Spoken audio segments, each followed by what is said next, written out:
Hey there everybody, it's Sam from Samuel Plays Brass. To all the new hats in the audience, welcome aboard. To all the old hats, welcome back. Today we've got a very special video planned in which a very professional horn is discussed and demonstrated by a very non-professional horn player.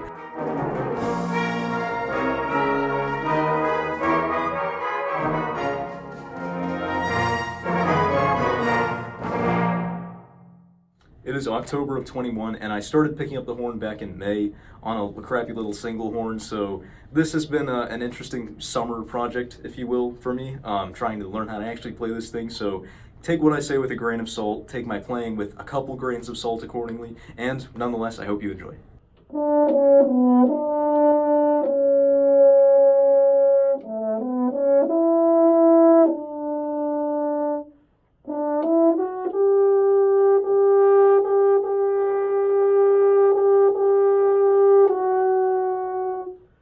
The CG Conn Instrument Company is known for two professional horn models in particular, the 8D and the 10D. This 8D has what's called a crossbeat wrap. You can take note of the thumb trigger valve being up here rather than over to this side. It's also got a 468 bore, I assume measured at the valve section, and a 12.25-inch bell. Pretty whopping bell on that thing.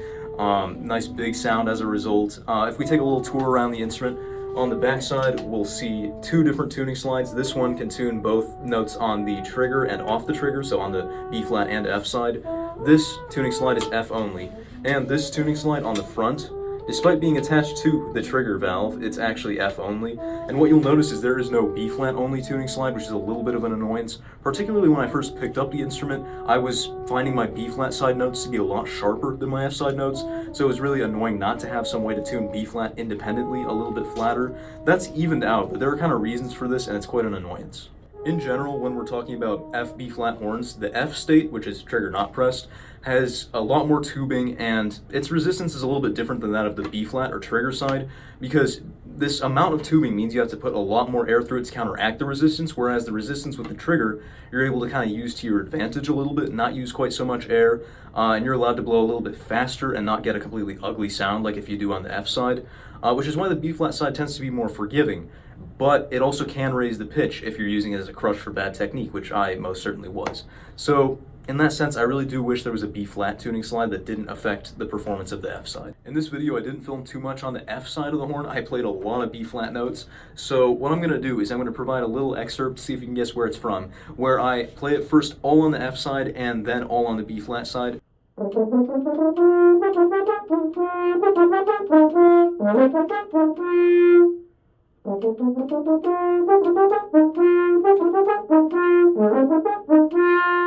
The optimal is somewhere in the middle, maybe the first few lower notes on the F side and then transition to the B flat side, but I decided to do just basically one of each just to see how it compares. Part of the real luxury of this horn is the fact that it has a B flat side that sounds really nice, but also going back to the F side, it's not too bad at all. Bearing in mind that I'm a pretty awful high horn player, I really do enjoy the high register on this instrument, and it's very forgiving as long as you are able to relax and just put a little more air down the tube rather than tensing up. That's of course something I struggle with, but it really does reward you with a rich and beautiful and singing sound up there as long as you can step back a little and let the horn itself do the work rather than you.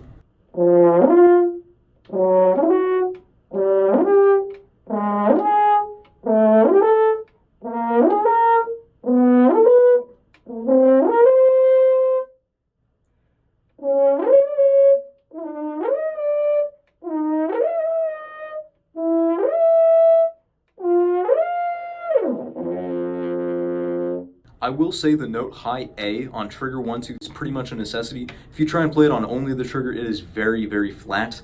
Especially if you're relaxing, the pitch tends to sag a little bit. So you really do need these valves to kind of raise the pitch back up. But on trigger 1-2, it does slot pretty well, and I do enjoy the note.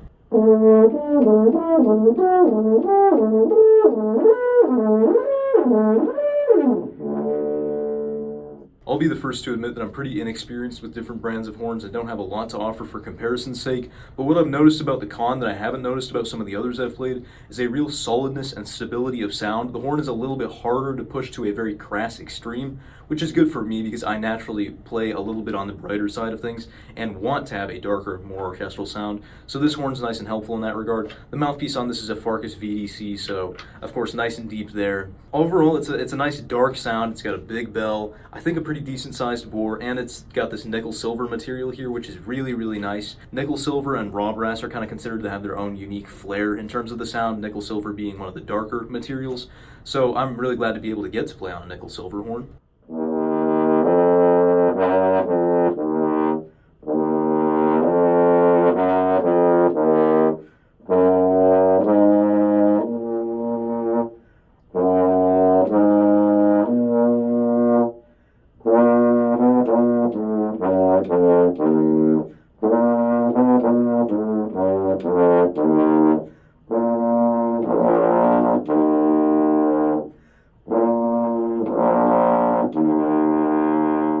I mentioned this horn was a little bit harder to get that really growly, crass sound on, and that's definitely true for low C down to low F sharp. There are some student models where that range just absolutely blats out, and it's you basically sound like something in between a foghorn and an elephant, and it's pretty fun, admittedly. So it's not quite the case on this horn, but it is nice to be able to get a little bit of a rounder sound. Especially listening back to myself, I realized that blatty sound is not super desirable, as fun as it is to employ.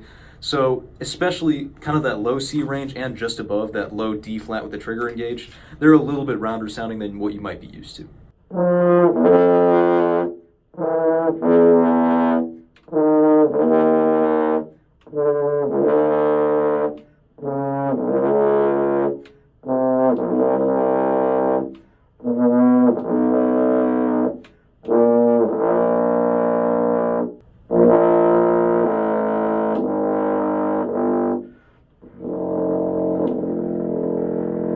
Another attribute I consider a strength of the Conn is its intonation, which is also very solid and stable. Honestly, I don't pull the valve slides a ton, maybe a little bit on the back side just to keep my B-flat notes in check. For instance, I have my B-flat side second valve slide pulled out just to make those written Ds on trigger 1, 2 a little bit flatter. Trigger 3 is still a lot lower, so that's to say that this fingering is quite sharp overall, but I mean, you tend to expect little things. Conical instruments can be really, really bad intonation-wise, and honestly, for what it's worth, the Conn 8D has some pretty miraculous intonation, all things considered. The first horn I started consistently practicing and playing on was a King 618 single horn from my school. It really wasn't the best instrument, and while I noticed it had pretty good high register and low register for a single horn, there was this weird blind spot in my range where I wouldn't have been using the B-flat side anyway, but the notes were still very, very unresponsive and all over the place intonation-wise, and that was between just below the staff and the low open C, and I was wondering why that was. It turns out to be a pretty common thing among horns and horn players, especially me, but when I picked up the Conn, I noticed that break was a lot better than before. That C just below the staff down to low open C is much better on this horn. Especially the G has a lot more clarity. It's a partial that really pops out if you give it the right kind of air. It's still a little finagly, as is expected, I think, for just about any horn out there. It's kind of like the fourth valve register on a euphonium. You just expect it to be stuffy, but it's got a very nice and pleasing sound when you approach it right. At its core, I think the most exemplary characteristic of the Conn 8D, its real selling point and what makes it truly excel over a King student model or something of that sort, is its control and finesse in the lower dynamics and the range of tonal colors you can get down there. I'm notoriously a blaster when I practice the French horn.